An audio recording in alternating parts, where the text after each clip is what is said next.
ഹരേ രാമ രാമ രാമ ഹരേ ഹരേ, ഹരേ കൃഷ്ണ കൃഷ്ണ കൃഷ്ണ ഹരേ ഹരേ. രാമായ രാമഭദ്രായ രാമചന്ദ്രായ വേധസേ രഘുനാഥായ നാഥായ സീതായ പതയേ നമഃ. കൂജന്തൻ രാമ രാമേതി മധുരം മധുരാക്ഷരം ആരുഹ്യ വിദാശാഖാം വന്ദേ വാൽമീകികോകിലം. വാൽമീകിർഗിരിസംഭൂത രാമംഭോനിധി സംഗത ശ്രീമദ് രാമായണീ ഗംഗ പുനാദോലത്രയം. എല്ലാ ശ്രോതാക്കൾക്കും നമസ്കാരം. വിവിധ രാമായണങ്ങളെക്കുറിച്ചുള്ള പ്രഭാഷണ പരമ്പരയുടെ 48ാം ഘട്ടത്തിലേക്ക് പ്രവേശിക്കുകയാണ്. തൊട്ടുമുമ്പ് നമ്മൾ കണ്ടത് കൈകേയി ദശരഥൻ തനിക്ക് വളരെ മുമ്പ് വാഗ്ദാനം ചെയ്തിട്ടുള്ള 2 വരങ്ങൾ ആവശ്യപ്പെടുന്നതും ആ വരങ്ങളെ പ്രമാണീകരിച്ച് ഭരതനെ യുവരാജാവെ അഭിഷേകം ചെയ്യണമെന്നും രാമനെ 14 വർഷം കാട്ടിലേക്ക് അയക്കണമെന്ന് ആവശ്യപ്പെടുക. അത് കേട്ടതോടു കൂടിയിട്ട് ദശരഥൻ ആകപ്പാടെ ദുഃഖപരവശനായി, സംഭ്രാന്തനായി. എന്താണ് സംഭവിച്ചതെന്ന് പോലും മനസ്സിലാവാത്ത പോലെ ഇടിവിട്ടവനെ പോലെ വീണുപോയി. അതിനുശേഷം ദശരഥൻ എന്നൊക്കെ പറഞ്ഞു. ദശരഥ പരിതാപം എന്നൊക്കെയാണ് ഈ സർഗത്തിന് ചില ഗ്രന്ഥങ്ങളിൽ പേര് തന്നെ കൊടുത്തിട്ടുള്ളത്. ആ ദശരഥ പരിതാപം, അദ്ദേഹത്തിൻ്റെ ദീനദീനമായ വിലാപം, താനിങ്ങനെ സത്യബദ്ധനായി തൻ്റെ പത്നിക്ക് കൊടുത്ത ഒരു വരത്തിൻ്റെ പേരിൽ ഇത്രയധികം പീഡിപ്പിക്കപ്പെടുന്നല്ലോ എന്നുള്ള ആ സങ്കടത്തോട് കൂടിയിട്ട് അദ്ദേഹത്തിന് കഴിയാൻ. ഈ 12ാം സർഗം നേരത്തെ സൂചിപ്പിച്ചിട്ടുണ്ട്. സാമാന്യം ദീർഘമായതാണ്, 112ഓളം ശ്ലോകങ്ങളുണ്ട്. അതൊക്കെ ഈ ദശരഥൻ്റെ പരിഭ്രമം, അദ്ദേഹത്തിൻ്റെ അങ്ങേയറ്റത്തെ മനസ്താപം, കൈകേയിയുടെ ദൃഢനിശ്ചയം, ദശരഥൻ്റെ ഈ പരിതാപം ഒന്ന് കണ്ടിട്ട് പോലും ലവലേശം ഇളവ് കൊടുക്കാൻ സന്നദ്ധമില്ലാത്ത മനസ്സ് ഒക്കെയാണ് അവിടെ കാണിക്കുന്നത്. യഥാർത്ഥത്തിൽ ഈ ഭാഗത്തെ പറ്റിയൊന്നും പ്രത്യേകിച്ച് വ്യാഖ്യാനിക്കേണ്ടതേ ഇല്ല. കവി എന്താണ് പറഞ്ഞതെന്ന് സാമാന്യമായിട്ട് കേൾക്കുക മാത്രമേ വേണ്ടതുള്ളൂ. അത്രയും വിശദമായിട്ടാണ് വാൽമീകി ആ ഭാഗം വർണ്ണിച്ചുള്ളത്. ആ തുടക്കം കേൾക്കാം. തതശ്രുത്വാ മഹാരാജ കൈകയ്യാദാരുണം വച ചിന്താം അഭിസമാഭേദേ മുഹൂർത്തം പ്രതതാപച. കൈകേയിയുടെ ദാരുണമായ, ക്രൂരമായ വാക്ക് കേട്ടിട്ട് ആ രാജാവ് ബോധമറ്റവനെ പോലെയായിന്ന. അദ്ദേഹം വിചാരിച്ചു, കിംനുമേയം ദിവാ സ്വപ്ന ചിത്തമോഹോപി വാ മമ അനുഭൂതോപസർഗോ വാ മനസ്സോ വാപ്യഭദ്രവാൻ. രാജാവിന് കൈകേയിയുടെ വാക്കുകൾ വിശ്വസിക്കാൻ സാധിച്ചില്ല. കൈകേയി ഇങ്ങനെ പറഞ്ഞു എന്നുള്ളത് അദ്ദേഹത്തിന് ഉറപ്പില്ലാന്നായി. ഞാനിത് ദിവാസ്വപ്നമായിരിക്കുമോ? തനിക്ക് വളരെ പ്രിയങ്കരിയും രാമനെ പറ്റി എപ്പോഴും സ്തുതിക്കുന്നവളുമായ കൈകേയി ഇങ്ങനെ പറയുമോ? ഇത് സ്വപ്നം കാണുകയാണോ എന്ന് ഞാൻ വിചാരിച്ചു. ദിവാസ്വപ്നമാണോ, പകൽ കാണുന്ന സ്വപ്നമാണോ? എന്താ സംഭവിച്ചതെന്ന് മനസ്സിലായില്ല. അദ്ദേഹം വീണ്ടും ബോധരഹിതനായി. കുറച്ച് കഴിഞ്ഞിട്ട് വീണ്ടും ബോധം തിരിച്ചു കിട്ടി. ഇങ്ങനെ ആകപ്പാടെ വിഷമത്തിലായി രാജാവ്. ഇത് സഞ്ചിന്യതാ രാജ നാദ്യഗച്ഛത്തതാ സുഖം പ്രതിലഭ്യത്തത സംജ്ഞ കൈകേയി വാക്യധാപിത.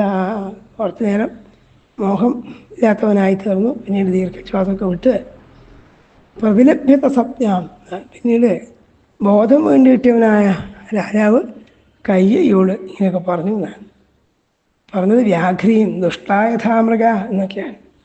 ആ തളർന്നുപോയ ആ രാജാവ് പുലിയെ കണ്ട മാനിനെ പോലെ ഈ കൈകേയിയെ നോക്കിയെന്ന്. മാൻകിടാവ് പുലിയെ കണ്ട പരിഭ്രമം ഉണ്ടാവുമല്ലോ, തൻ്റെ ജീവനിപ്പോൾ പോകും തോന്നും. അതേപോലെ വിഷമായി തീർന്നു രാജാവ്. എന്നിട്ട് മണ്ഡലേ പന്നഗോരുദ്ധോ മന്ത്രേരി മഹാവിഷാം, മന്ത്രശക്തി കൊണ്ട് നയിക്കുന്ന ഒരു മഹാസർപ്പത്തെ, മന്ത്രം കൊണ്ട് ജപിച്ചു വരുത്തും സർപ്പതങ്ങളെ എന്നൊക്കെയുള്ള പഴയ വിശ്വാസമാണ്. ഇപ്പം മന്ത്രം കൊണ്ട് ആവാഹിച്ചു വരുത്തിയ വലിയ കഠിന വിഷമുള്ള ഒരു പെൺപാമ്പിനെ പോലെ ആ കൈകേയിയെ രാജാവ് നോക്കി. എന്നിട്ട് അഹോ ദീതി സാമർഷോ വാദമുക്വാനരാധിപ. ഓ കഷ്ടം എന്നിങ്ങനെ പന്തിക്ക് കഷ്ടം, ഞാൻ ഈ ഒരു ഗതിയിൽ വന്ന് വിട്ടുമല്ലോ എന്ന് വിചാരിച്ച് ദീനദീനമായിട്ട് പറയാൻ. ഇനി മുഴുവൻ വിലാപവും രാജാവിൻ്റെ സങ്കടം പറച്ചിലുമാണ് ഈ അധ്യായം, ഈ സർഗം മുഴുവനുള്ളത്. തിരേണ നിർസ്വജ്ഞാം പ്രതിലഭ്യ സ്വദുഃഖിതാം. എന്നിട്ട് രാജാവ് കയ്യെ വിളിക്കുകയാണ്. നൃശംസയെ ദുഷ്ടചാരിത്രേ കുലസ്യസ്യ വിനാശിനി കിങ്കൃതന്തവ രാമേണ പാപേ പാപം മയാഭിവാം. അല്ലയോ ദുഷ്ടേ, കുലം കെടുത്താൻ വന്നവളെ എന്നൊക്കെയാണ് വിളിക്കുന്നത്. സംശയമല്ല, അവനെ ചിന്തയില്ലാത്തവളെ, ഞാനോ എൻ്റെ മകനായ രാമനോ നിന്നോട് എന്ത് പാപമാണ് ചെയ്തത്? എന്തൊരു തെറ്റാണ് ഞാൻ ചെയ്തത്? കിങ്കൃതന്തവ രാമേണ പാപേ പാപം മയാഭിവാ സദാതേ ജനനീതില്ലാം വൃത്തിം വഹതി രാഘവ. ആ രാമൻ നിന്നിൽ എപ്പോഴും അമ്മ എന്നുള്ള ബുദ്ധിയെ വെക്കുന്നു. സ്വന്തം അമ്മയെപ്പോലെ നിന്നെ പരിഗണിക്കുന്നു, നിന്നെ വേണ്ടതുപോലെ മാനിക്കുന്നു. അങ്ങനെ ഇരിക്കുന്നതൊക്കെ എങ്ങനെ ഇത് തോന്നി? അവിജ്ഞാനാന്നതപസുതാ വ്യാള തീക്ഷ്ണവിഷായഥ. തീക്ഷ്ണവിഷമുള്ളതായ കൊടിയ വിഷമുള്ളൊരു പാമ്പിനറിയാതെ വളർത്തിയവനെ പോലെ ആയിത്തീർന്നല്ലോ ഞാൻ. എൻ്റെ കാര്യം വലിയ കഷ്ടമായി പോയി. അപരാധം കമുദ്ദിശ്യ തൃക്ഷ്യാമി ഇഷ്ടമഹം സ്വതം. ഞാൻ എന്തൊരു അപരാധം പ്രമാണിച്ചിട്ടാണ് ഈ രാമനെ കാട്ടിലേക്ക് അയക്കേണ്ടത്? ജനങ്ങളുടെ മുമ്പാകെ നാളെ യുവരാജാവായി വാഴിക്കാമെന്ന് എല്ലാവരുടെയും മുമ്പാകെ പറഞ്ഞ ശേഷം ഞാൻ എന്ത് പറയും? എന്തെങ്കിലും കുറ്റം കണ്ടിട്ടാണ് അങ്ങനെ പറയാൻ? ഞാൻ എന്ത് കണ്ടിട്ടാണ് രാമനെ ഉപേക്ഷിക്കേണ്ടത്? ഇത്ര ക്രൂരവും നിർദ്ദയവുമായ വാക്ക് നീ പറഞ്ഞല്ലോ. ഈ വിധം ആത്മനോ രാമന്നത്തെ പിതൃവത്സല പരാഭവതി മേ പ്രീതം നിഷ്ഠാതനയമഗ്രഹം അവശ്യതസ്തു മേ രാമം നഷ്ടം ഭവതി ചേതനം ഭീഷല്ലോകോ വിനാ സൂര്യം സസ്യം ആ സലിലം വിനാ നദുരാമം വിനാ ദേഹേദിഷ്ടാത്മജീവിതം. വളരെ ഉദാഹരണങ്ങളോടുകൂടി ഉപമകളൊക്കെ പ്രയോഗിച്ചിട്ടാണ് വാൽമീകി ഇത് വർണ്ണിക്കുന്നത്. ഞാൻ പറയുന്നത്, സൂര്യനില്ലാതെ ലോകം കഴിഞ്ഞെന്ന് വരാം, സൂര്യൻ ഉദിച്ചില്ലെങ്കിലും ലോകജീവിതം മുമ്പോട്ടിന് പോയിന്ന് വരാം, വെള്ളമില്ലാതെ സസ്യങ്ങൾ വളർന്നു എന്ന് വരാം. സാധാരണ ഇതിൽ അസംഭവ്യങ്ങളാണ്, അതുപോലെ സംഭവിക്കാം. പക്ഷേ രാമനെ കാണാതെ എനിക്ക് ജീവിതമില്ല. തദലഞ്ചരാമേഷ നിശ്ചയ പാപനിശ്ചയേ അവിതേജരണഹൂർത്തിന സ്പൃശ്യാമേഷ പ്രസീതമേ. ഞാൻ നിന്റെ കാല് പിടിക്കാന്ന്. വളരെ ഹീനമാണ് ദശരഥൻ്റെ കഷ്ടം എന്ന് പറയാം. ഞാൻ നിന്നെ, എൻ്റെ തല ഞാൻ നിൻ്റെ കാൽക്കൽ വെക്കാം, കാൽക്കൽ നമസ്കരിക്കാന്നർത്ഥം. കിമർത്ഥം ചിന്തിതം ഭാവേ ത്വയാ പരമദാരുണം. നീ എന്തോർത്തിട്ടാണ്, എന്ത് കണ്ടിട്ടാണ് ഇങ്ങനെ പറയുന്നത്? സമേ ജ്യേഷ്ഠത ശ്രീമാൻ ധർമ്മജ്യേഷ്ഠ ഇതീവമേ തത്വയാ പ്രിയവാദിന്യ സേവാർത്ഥം കഥിതം ഭവേൽ കക്ഷത്വാ ശോകസംതൃപ്ത സന്താവേശി മാമൃശം നാവിഷ്ടാസി ഗൃഹേ ശൂന്യേ സാത്വം പരമശങ്കതാം. ഞാൻ ഭരതനുള്ള എൻ്റെ പ്രിയാപ്രിയങ്ങളെ മുഴുവൻ ഭവതി പരീക്ഷിച്ചറിയാണോ? യഥാർത്ഥത്തിൽ നീ എനിക്ക് നിന്നോടുള്ള സ്നേഹത്തുണ്ടെന്ന് അറിയാൻ വേണ്ടി നീ പറയുകയാണോ? അല്ലാത്ത സംഭവമൊക്കെ നീ ഭരതനേക്കാൾ പ്രിയനാണ് എനിക്ക് രാമനല്ലേ പറഞ്ഞുകൊണ്ടിരുന്നത്. പിന്നെ എന്താണ് ഇപ്പോൾ ഇങ്ങനെ പറയുന്നത്? തസ്യ ധർമാത്മനോ ദേവീവനേ വാസം യശസ്സിന കഥഞ്ജോദേശേ. നേരത്തെ പറഞ്ഞത് എന്താ? സൂര്യനില്ലാതെ ലോകം നിലനിന്ന് പോയി എന്ന് വരാം, സസ്യങ്ങൾ ജലമില്ലാതെ വളർന്നു വന്നു വരാം. പക്ഷേ പ്രജകൾ ഈ രാമനില്ലാതെ സഹിക്കില്ല എന്നാണ്. പ്രജകൾ രാമനിൽ അത്രയധികം സന്തുഷ്ടരാണ്, അത്രയധികം അവരോട് പ്രണയമുള്ളവരാണ്. ആ ജനങ്ങൾ സുഖമായി കഴിയില്ല രാമനില്ലെങ്കിൽ. അപ്പോൾ ആർക്കാണ് കാട്ടിൽ വസിക്കാൻ അയക്കാൻ തോന്നുക ഈ രാമനെ?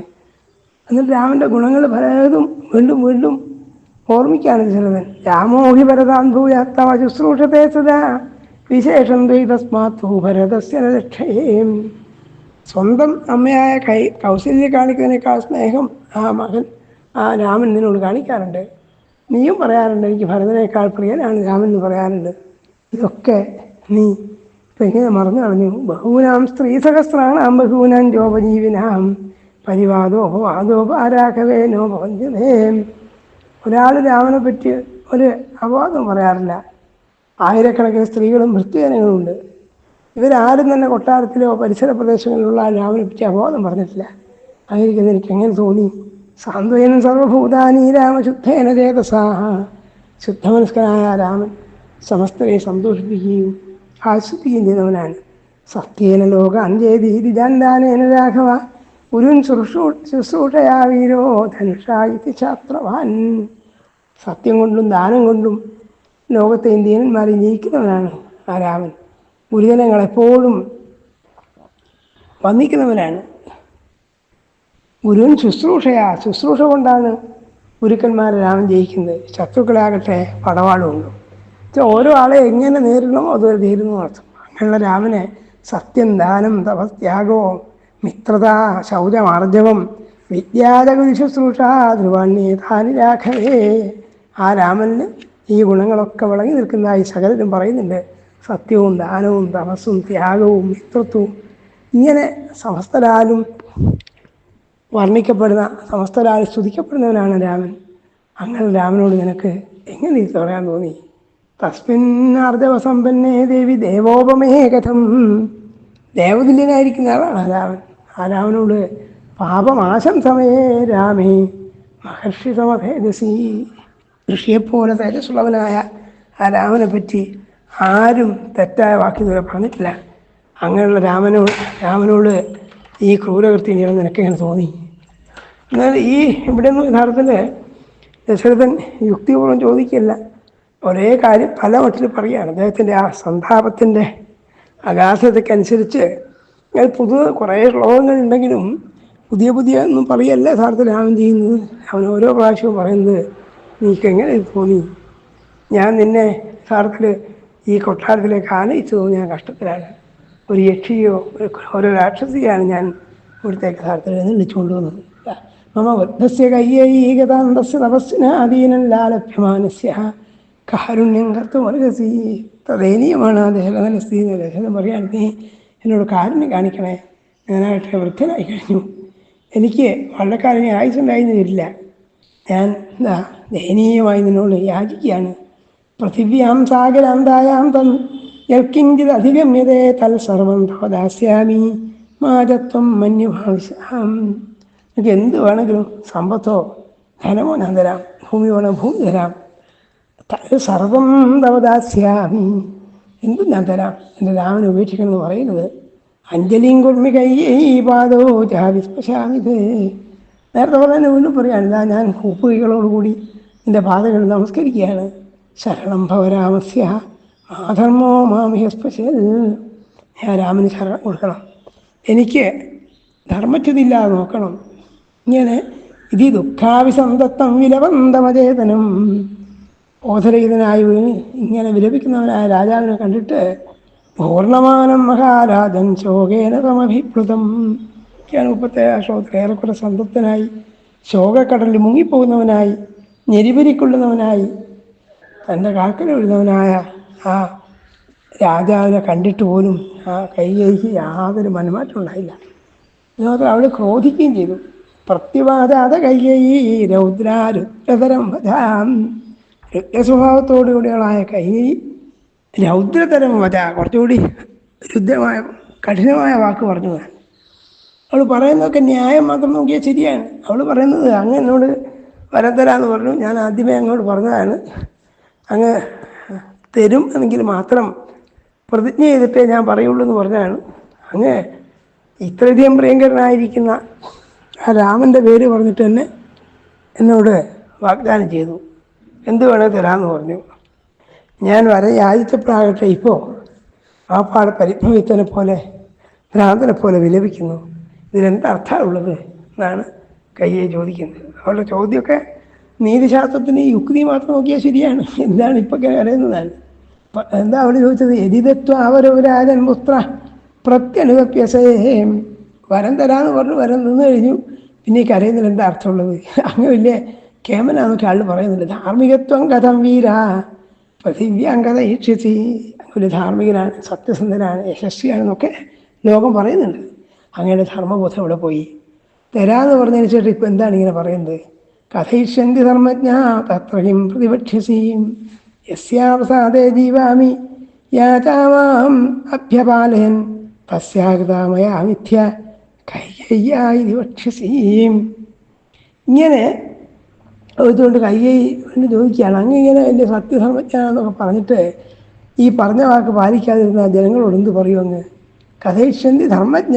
ധാർമ്മികന്മാരായിരിക്കുന്ന ആൾക്കാർ ചോദിക്കില്ലേ, താങ്കൾ എന്താ ജീവിതം ചോദിക്കില്ലേ? എങ്ങനെ അവരൊക്കെ നേരിടും?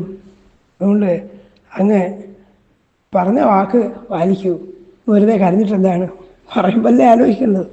തരാമെന്ന് പറഞ്ഞു കഴിഞ്ഞു, അതിന് ശേഷം പിന്നെ അയ്യോ എന്ന് നിലവിളിക്കുന്നത് എന്താ അർത്ഥം എന്ന് ഞാൻ ചോദിച്ചു. ത്വയാദത്തം വരമത്തീവ പുനരന്യാനി ഭാഷസേ. ഇപ്പോൾ വരം തന്നിട്ടതിന് ശേഷം ഇങ്ങനെ പറഞ്ഞത് ശരിയാണോ? അങ്ങനെയുള്ള വംശപാരമ്പര്യവും രാജാക്കന്മാരുടെ പഴയ കഥകളൊക്കെ അങ്ങ് ഓർമ്മിച്ച് വെക്കേണ്ടതാണ്. ആ ശിവരാജാവ് ഒരു പ്രാവിനെ രക്ഷിക്കാൻ വേണ്ടി സ്വന്തം ശരീരം തന്നെ അറുത്തു കൊടുക്കാൻ തയ്യാറായവനാണ്. നമുക്ക് പ്രത്യമായ പഴയ കഥയാണ്, അതൊക്കെ ഓർമ്മിപ്പിക്കുകയാണ്. ശൈബ്യ ശേനകബോധിയെ സ്വമാംസം ഭക്ഷണേ വിധവും. സ്വന്തം മാംസം തന്നെ പ്രാവിന് പരുന്തിന് കൊടുക്കാമെന്ന് പറഞ്ഞു. എന്തിനാ? പ്രാവിനെ രക്ഷിക്കാൻ വേണ്ടി. പ്രാവിൻ്റെ ശരീരത്തിന് തുല്യമായ മാംസം തൻ്റെ ശരീരം അറുത്തു കൊടുക്കാമെന്ന് പറഞ്ഞ ആളാണ് ശിവരാജാവ്. അങ്ങനെയുള്ള ലോകത്ത് അങ്ങനെയുള്ള സംശയത്തിൽ പറഞ്ഞവനാണ്. സാഗര സമയം കൃത്വ നവേലാവധി വർത്തതേ. ലോകത്തിലെ വാക്കിനാണ്, സത്യത്തിനാണ്, നിഷ്ഠയ്ക്കാണ് പ്രാധാന്യം. സമുദ്രം ചെയ്യുന്നു ഒരിക്കലും കരയെ അതിക്രമിക്കുന്നില്ല. അത് ധാർമ്മിക മര്യാദയാണ്. അപ്പം ധർമ്മ മര്യാദയ്ക്കുള്ളിലാണ് എല്ലാവരും ചെയ്യേണ്ടത്. അങ്ങിപ്പോൾ യഥാർത്ഥം എന്ത് ചെയ്യുന്നു? വരമൊക്കെ തന്നു കഴിഞ്ഞാൽ ഉടനെ തന്നെ അത് മാറ്റി പറയാൻ നോക്കുന്നു. എന്നിട്ട് കുറേ ആരോപണം ഉന്നയിക്കുകയാണ് കൈകേയി. അവൾ പറഞ്ഞു, അങ്ങയ്ക്ക് എന്നെയൊക്കെ മടുത്തിട്ടാവണം ആ കൗസല്യോട് കൂടിയിട്ട് സുഖമായി ജീവിക്കാൻ നിങ്ങൾ വിചാരിക്കുന്നതാണ്. ആ സാപത്നി മത്സരത്തിൻ്റെ ആ ദയനീയമായ ചിത്രങ്ങളാണ്. സത്വം ധർമ്മം പരിത്യജ്യ രാമൻ രാജ്യേഭിഷിഞ്ചതാം. അങ്ങനെ ധർമ്മം പോലും വേണ്ടാന്ന് വെച്ചിട്ട്, ധർമ്മമൊക്കെ ഉപേക്ഷിച്ചിട്ട് സഹ കൗസല്യായ നിത്യം രമന്തും. ആ കൗസല്യോട് കൂടി രമിക്കാൻ ആഗ്രഹിക്കുന്നതാണ്. രമിക്കുക എന്നൊക്കെ പറയുമ്പോൾ ജീവിച്ചു പോലും മാത്രമല്ല, അവളോടുകൂടി സുഖമായിട്ട് കഴിയാം.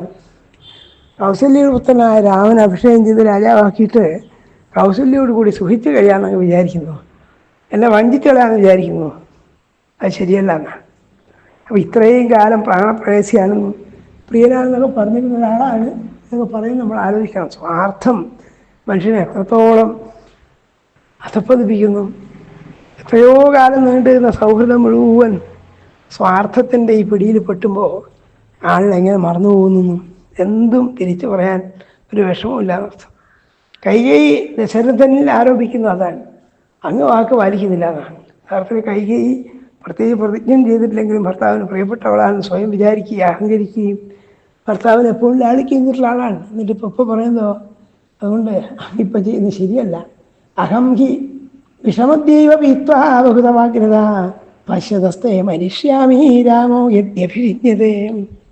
എന്ന് പറയാണ്, ഞാൻ എനിക്ക് വേണ്ട വരം എന്താന്ന് പറഞ്ഞു കഴിഞ്ഞു. അതുപ്രകാരം അങ്ങ് രാമനെ അഭിഷേകം ചെയ്യാതിരിക്കുകയും രാമനെ കാട്ടിൽ പറഞ്ഞേക്കുകയും ഭരതനെ അഭിഷേകം ചെയ്യുകയാണ് വേണ്ടത്. ഇനി അങ്ങനെ ചെയ്യുന്നില്ല, രാമനാണ് അഭിഷേകം ചെയ്യാൻ ഭാവമെങ്കിലോ, അങ്ങക്ക് സത്യധർമ്മങ്ങളിൽ എത്രയും വിശ്വാസമുള്ളൂവെങ്കിൽ അങ്ങ് സ്വന്തം വാക്കിൽ പാലിക്കുന്നില്ലെങ്കിൽ ഞാനെന്ത് ചെയ്യും? ഞാൻ വിഷം കഴിച്ചിട്ട് അങ്ങയുടെ മുമ്പിൽ കിടന്ന് മരിക്കുന്ന. ഇത്രയധികം തീവ്രമായ വാക്കാണ് കൈകേയി പറയുന്നത്. എനിക്ക് സഹിക്കാൻ കഴിയില്ല, എന്നെ വഞ്ചിച്ചവനാണ്, അതുകൊണ്ട് ഞാൻ അങ്ങയുടെ മുമ്പ് കിടന്ന് തന്നെ മരിക്കും. അങ്ങ് ചെയ്യുന്നില്ലെങ്കിൽ യഥാ അന്യേന ദൃശ്യേ എവിടെ രാമവിഭാസനാൽ. ഞാൻ വേറൊന്നും കൊണ്ട് സന്തുഷ്ടയാവില്ല. വേറെന്തെങ്കിലും തന്നിട്ട് എന്നെ പ്രലോഭിപ്പിച്ചാൽ രാജ്യം തരാം, സ്വർണം തരാം കേട്ടിട്ടും ഞാൻ മോഹിച്ചു പോകില്ല എന്നർത്ഥം. പിന്നെ എന്തേ ഉള്ളൂ? ഹൃദയ രാമവിവാസന. അത് രാമനെ പറഞ്ഞേക്കാതെ, രാമനെ കാട്ടിലയക്കാതെ എനിക്ക് സമാധാനം ഉണ്ടാവില്ല എന്നാണ്. ഇതൊക്കെ കേട്ടപ്പോൾ എന്താണ്, ദേവിയും പ്രിയാം അപ്രിയവാദിനിയും ഒക്കെ പറയുന്നത്. പ്രിയാണെന്ന് താൻ കരുതിയ കൈകേയി ഇങ്ങനെ അപ്രിയമായ വാക്ക് പറഞ്ഞപ്പോൾ ആ ദശരഥൻ വീണ്ടും ആകപ്പാടെ കുഴഞ്ഞു പോയി. ദുഃഖശോകമയും ശ്രുത്വാ രാജാന സുഖിതോ ഭവല്ല സദേവ്യാ വ്യവസായം ച ഘോരം ച ശപഥം കൃതം ത്യാത്വാ രാമേതി നിശ്വസ്യ ഛിന്നസ്തരുരിവാവതെല്ലാം. മുറിക്കപ്പെട്ട മരം പോലെ ആ രാജാവ് വീണു. കൈകേയിയുടെ അത്യന്ത ക്രൂരമായ വാക്ക് കേട്ടിട്ട് സഹിക്കവയ്യാതെ ബോധരഹിതനായി രാജാവ് വീണുപോയി. വീണ്ടും ഒന്നും പറയാനോ കേൾക്കാനോ രാജാവിന് മനസ്സ്വാസ്ഥയില്ലാതായി. കൈകേയിക്കാകട്ടെ ഒരു തരിമ്പ് പോലും കുറ്റബോധമോ ക്ലേശമോ താൻ എത്രയോ കാലം എൻ്റെ പ്രാണൻ ആണ് നാഥനാണെന്ന് കരുതിയ ഒരാൾക്കുണ്ടാകുന്ന ക്ലേശം എന്നുള്ള ലവലേശം ചലിപ്പിച്ചില്ല. നഷ്ടചിത്തോ യഥോന്മത്തോ വിപരീതോ യഥാതുര ഹൃതതേജ യഥാ സർപ്പോ ബഭൂവ ജഗധീപതി. രാജാവായിട്ട് എന്ത് ചെയ്തു? മനസ്സ് നഷ്ടപ്പെട്ടവനായി, ഉന്മത്തനായി, ആകപ്പാടെ ഹൃതതേജ തേജസ്സില്ലാത്തവനായിട്ട് ഇരിക്കുകയായിരുന്നു.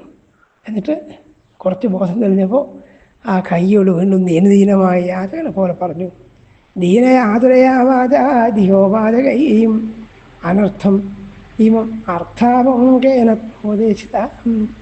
കയ്യൈ അനർത്ഥമായിരിക്കുന്ന ഈ ഒരു കാര്യം രാമനെ വനത്തിലയക്കണമെന്നും ഒക്കെ പറയാനുള്ള ഈ അനർത്ഥബുദ്ധി നിനക്ക് ആരാണ് ഉപദേശിച്ചത്?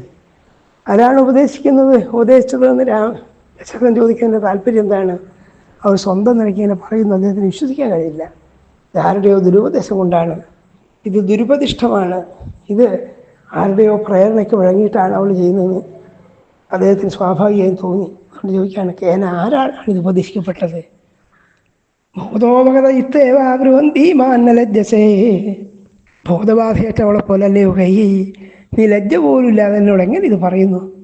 കാരണം അത്രയധികം പ്രിയങ്കരിയാന്ന് എന്നാൽ ലാളിക്കപ്പെട്ടവളാണ് നീ എന്നെ പ്രിയനായി കരുതിയവളാണ്.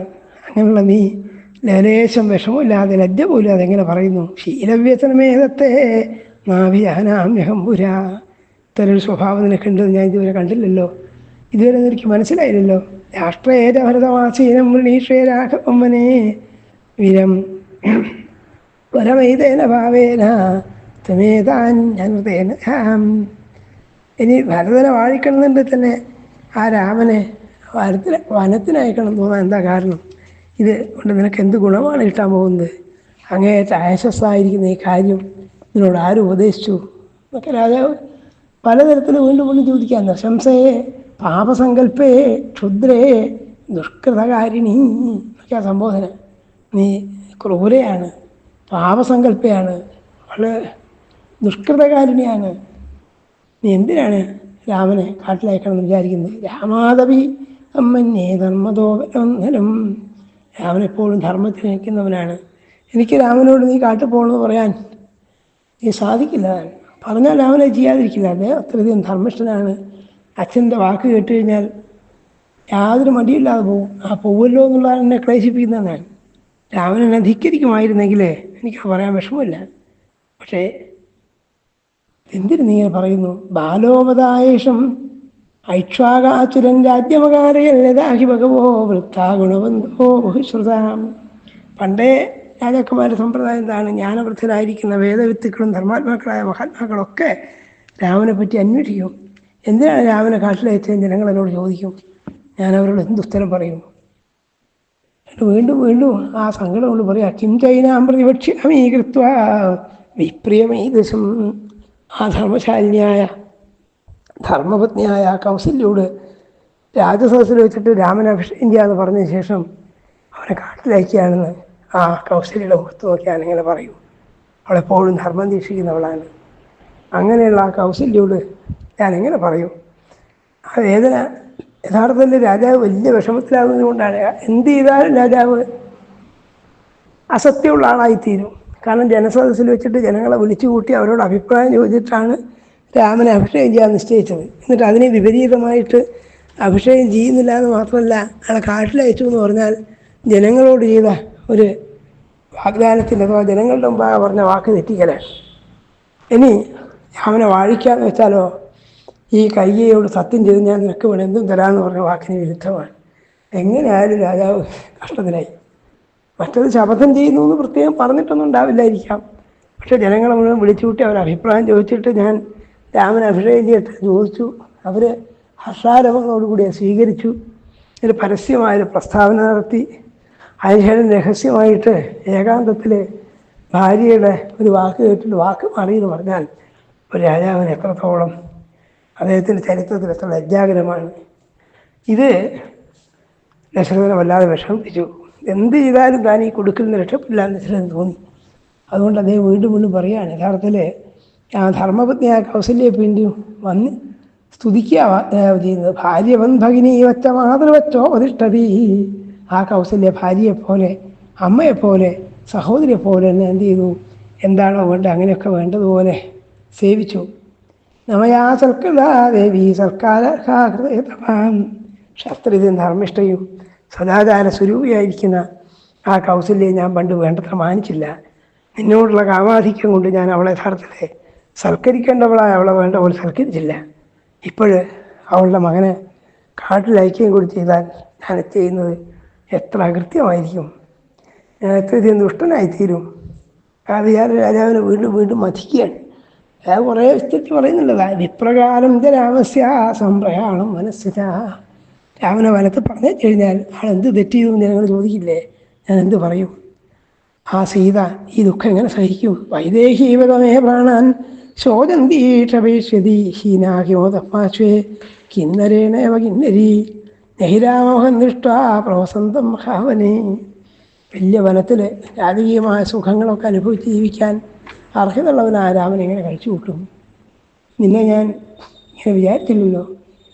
നിനക്ക് വിധവയായിട്ടിരിക്കാനാണ് യഥാർത്ഥത്തിൽ വിധി. സാമു ഇങ്ങനെ പറഞ്ഞിട്ട് പറഞ്ഞു യഥാർത്ഥത്തിൽ അനാരീതി മാമാര്യ പുത്രവിക്രായ ഗന്ധർവം വികരിഷ്യന്തി രഥ്യാസു സുരാപം ബ്രാഹ്മണൻ യഥാ. വാക്ക് പാലിക്കാത്തവനായ സദസ്സിൽ വെച്ചിട്ട് രാമനെ അഭിഷേകം ചെയ്യാന്ന് പറഞ്ഞിട്ട് അത് ചെയ്യാത്ത തന്നെ ജനങ്ങൾ എന്ത് ചെയ്യിക്കും? മദ്യം കുടിച്ച ബ്രാഹ്മണനെ പോലെ അനാര്യനായിട്ട് ദുഷ്ടനായിട്ട് കരുതും. ബ്രാഹ്മണന് മദ്യപാനം എന്ന് പറഞ്ഞാൽ അങ്ങേയറ്റം ചെയ്ത് അങ്ങേയറ്റം ആയശസ് ഉണ്ടാക്കുന്നതാണ്. ഒരിക്കലും ബ്രാഹ്മണൻ ചെയ്യാൻ പാടില്ലാത്തതാണ്. ചില സ്മൃതികാരന്മാരുടെ പക്ഷത്തിൽ ബ്രാഹ്മണൻ്റെ മദ്യപാനത്തിന് പ്രായശ്ചിത്തം പോലും ഇല്ല എന്നൊക്കെയാണ് ചിലരുടെ പക്ഷം. അതുകൊണ്ടാണ് ചില ഉദാഹരണം പറയുന്നത്.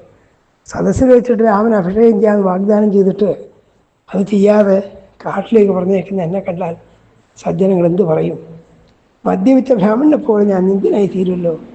അല്ലയോ കയ്യെ, നീ എന്താണ് ഇങ്ങനെ പറയുന്നത്? ശിരങ്കലുമയാ പാപേ ത്വം പാപേനാഭിരക്ഷിത അജ്ഞാനാദുസമ്പന്ന രുദ്ധരുദ്ധന് രജ്ഞു രുദ്ധധ്വനി യഥാ. ഞാൻ എൻ്റെ അറിവില്ലായ്മ കൊണ്ട് കയറിൻ്റെ കഷ്ടമാണെന്ന് വിചാരിച്ചിട്ട് പാമ്പിനെടുത്ത് തോളത്തിട്ട് പോലെ എന്നൊക്കെ പറയാൻ നീ എനിക്കൊരു കഴുത്തിൽ കുരുക്കായി തീർന്നല്ലോ. ഞാനെന്തിതീയം വചനോ പുത്രമോ മാം പ്രതിഭാഷിതും. രാമൻ കാട്ടിൽ പോകരുത് ഒരിക്കലും ഞാൻ പോകണമെന്ന് പറഞ്ഞിട്ട് അയാൾ പോകും, രണ്ടാമതൊരു വാക്ക് പറയില്ല. അങ്ങനെയാണ് രാമൻ്റെ സ്വഭാവം. അദ്ദേഹം വിപരീതങ്ങളൊന്നും പറയില്ല. അതുകൊണ്ടാണ് എനിക്ക് വലിയ വിഷമം. രാഘവേഹി വനം പ്രാപ്തേ സർവേ ലോകസ്യധികൃതം മൃത്യുരലക്ഷമണീയം മഹിഷ്യതി അമക്ഷയം. രാമൻ കാട്ടിലേക്ക് പോയിഞ്ഞാൽ എനിക്ക് ആകപ്പാട് രക്ഷയായിട്ടുള്ളത് മരണം മാത്രമാണ്. നീ എന്തിനിങ്ങനെ പറയുന്നു? ഇഷ്ടേ മമ ജനേശേഷേ കിം പാപം പ്രതിബന്ധതീം പ്രിയഞ്ചേ ഭരവസേതൽ രാമപ്രപലാദനം ഭവേൽ മാസ്മമേ വരത കാഫി പ്രേതകൃത്യം ഗതായുഷ. ദശരഥൻ എന്തൊക്കെ പ്രയോഗിക്കാൻ പറ്റും അതൊക്കെ പ്രയോഗിച്ച് നോക്കുന്നുണ്ട് കയ്യേയോട് പറഞ്ഞു, ഈ നിൻ്റെ മകനായ ഭരതൻ രാമനെ കാട്ടിലയച്ച രാജ്യഭാരം സ്വീകരിക്കുന്നുണ്ടെങ്കിൽ, രാമനെ കാട്ടിലയച്ചത് ശരിയാണെന്നുള്ള മട്ടിൽ രാജ്യം സ്വീകരിച്ച് ഭരിക്കുന്നുണ്ടെങ്കിൽ ആ ഭരതൻ ഞാൻ മരിച്ചു കഴിഞ്ഞാൽ എൻ്റെ പ്രേതകാര്യങ്ങളൊന്നും ചെയ്യരുത് എന്ന് പറഞ്ഞാൽ എൻ്റെ മകനാ ഞാൻ വിചാരിക്കില്ല എന്നർത്ഥം. രാമനെ കാട്ടിലയച്ചിട്ട് രാജ്യം ഭരിച്ച് സുഖിക്കുന്ന ആ ഭരതൻ എൻ്റെ പിതൃക്രികൾ ചെയ്യാൻ പോലും അനർഹനായിത്തീരും എന്നൊക്കെ ശാപവാക്കുകൾ പറയാൻ. ഇതൊക്കെ കയ്യിൽ എന്തെങ്കിലും ചലനം ഉണ്ടാക്കുന്ന ഭാവം ദശരഥൻ വിചാരിക്കാൻ. പക്ഷെ അവൾക്ക് യാതൊരു വിഷമമുണ്ടായില്ല. മൃതേമൈകതേരാമേവനം പുരുഷപുങ്കവേ സേതാനീം വിധവാ രാജ്യം സപുത്രാകാരയിഷ്യതി. ദുഷ്ടയായ കയ്യെ, ഞാൻ മരിക്കുകയും രാമൻ കാട്ടിൽ പോവുകയും ചെയ്ത് കഴിഞ്ഞാൽ നീ വിധവയായിട്ട് രാജ്യത്തിന് സുഖിച്ചുകൊള്ളൂ. ഇങ്ങനെ ദീർഘമായി കരഞ്ഞിട്ട് പറയാണ്, വിനാഹി സൂര്യേണ പ്രവൃത്തിരവർഷത വജ്രധരേണ ഭാവി രാമന്തു ഗച്ഛന്തമിത സമീക്ഷ്യ ജീവന്ന കസ്തിനേതനാമേ. എന്നുണ്ടായിരുന്ന സൂര്യനില്ലാതെ, നേരത്തെ പറഞ്ഞ വേറെ നേരത്തെ പറയാൻ, സൂര്യനില്ലാതെ ലോകം നടന്നു പോയി വരാം. വജ്രധരേണ ഭാവി, വജ്രധാരിയായിരിക്കുന്ന ഇന്ദ്രനില്ലെങ്കിലും ലോകം എന്ന് വെച്ചാൽ മഴയില്ലാതെയും ലോകം നിലനിന്ന് വരാം. പക്ഷേ രാമൻ കാട്ടിലേക്ക് പോയി ഞാൻ ജീവിക്കേണ്ടാവില്ല. അവിടെ നൈന്ദിരാഹം അഹിതമപ്രിയം വചോനവേത്തിരാമ പരുഷാണി ഭാഷിതും. എന്തെങ്കിലും പരുഷവാക്ക് ഒരിക്കലും രാമൻ പറഞ്ഞാൽ ഞാൻ കേട്ടിട്ടില്ല. നേറിപ്പിടിച്ച കത്തിജ്വലിച്ചാലും വേണ്ടില്ല, 1000 ഞാൻ നുറുങ്ങി വീണാലും വേണ്ടില്ല, ഞാൻ നീ പറഞ്ഞത് അനുസരിക്കില്ല എന്നാണ് അവസാനം ദശരഥൻ പറയുന്നത്. നീ മരിച്ചു കളയെന്നൊക്കെ പറഞ്ഞല്ലോ, നീ മരിച്ചാലും വേണ്ടില്ല, 100 പൊട്ടിത്തെറിച്ചാലും വേണ്ടില്ല, ഞാനെന്തില്ല നവേകരിഷ്യാമി വജസ്തുദാരുണം മമാഹിതം കേഹേ രാജവംശനേ. അയ്യോ കഠിനമായവളെ, കുലം കെടുത്തുന്നവളെ, കേകേ രാജ്യത്തിൽ നാശമുണ്ടാക്കുന്നവളെ, നിൻ്റെ വാക്ക് ഞാൻ പ്രവർത്തിക്കില്ല എന്ന് പറയാൻ പ്രതിജ്ഞയൊക്കെ ചെയ്തിട്ടുണ്ട്. പക്ഷേ ഈ ക്രൂരമായ വാക്ക് ഞാൻ അനുവർത്തിക്കില്ല. നിന്റെ മോഹം ഞാൻ സാധിപ്പിക്കില്ല എന്നാ ജീവിതം എത്തി കുതപ്പുനസുഖം വിനാത്മജേനാത്മവതങ്കുതോരതി മമാഹിതം ദേവി ന കർത്തുമർഹസേ സ്പൃശാമി പാദാവവിധേ പ്രസീദമേ. എനിക്ക് ജീവിതമില്ല രാമനില്ലെങ്കിൽ, അതുകൊണ്ടല്ലയോ കഠിന ഹൃദയെ ഞാൻ നിന്റെ കാല് പിടിച്ച് പറയുകയാണ്, പ്രശാമി പാദാവപിതേ പ്രസീദമേ, എന്നോട് പ്രസാദിക്കണേ എന്നിങ്ങനെ ദീനദീനമായി പറഞ്ഞിട്ട് അദ്ദേഹം ആ കയ്യയുടെ കാലിൽ സ്പർശിക്കാൻ സാധിക്കാതെ ക്ഷീണം കൊണ്ട് താഴെ വീഴുകയാണ് ചെയ്തത്. ഇത്രയധികം ദീനദീനമായി വിലപിച്ചു. ബോധരഹിതനെന്ന പോലെ ആ കയ്യയുടെ കാൽക്കൽ വീണു. തുടർന്ന് കയ്യ എന്ത് ചെയ്തു എന്നൊക്കെ തുടർന്നുള്ള സർഗ്ഗങ്ങളിൽ കാണാം. ഈ 12-ാം സർഗ്ഗത്തോടുകൂടി ഇന്നത്തെ പ്രഭാഷണ ദിവസം ഇരിക്കുകയാണ്. നമസ്കാരം.